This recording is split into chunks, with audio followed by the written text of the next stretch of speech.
Mr. Chair, some questions addressed to the former president. Mr. President, kanina pa ho kayo tingin na tingin sa amin, hindi kayo, lagi kayo tumitingin sa kanan, hindi ho kayo tumitingin sa kaliwa. Nagpapansinan na ba ho kayo ni Senator De Lima? Wala maganda dyan, dito lang. Anyway, Mr. Chair. to be serious, on a Yes, serious Mr. note, Chair, sir. I think, beg Senator Jinggoy, SP Senator Pro Rizal- Tempore to lead us in setting the tone that this is not a laughing matter. I'm Yes, not, Salamat, I, Mr. I, Chair. I was not joking. I was just, para ma-lighten lang yung mood, Mr. Chair.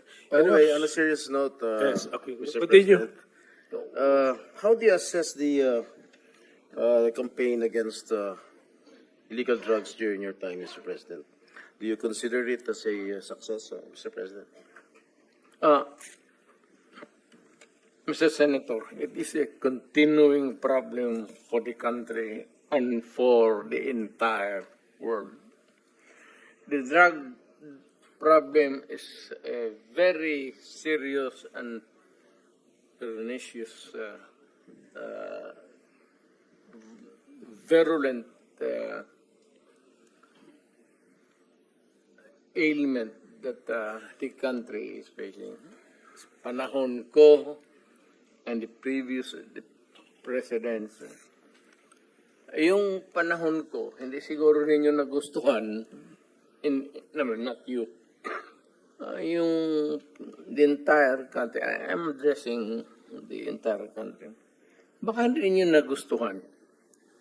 But yun ang style ko. Sinabi ko nga, I tried to do the best that I could.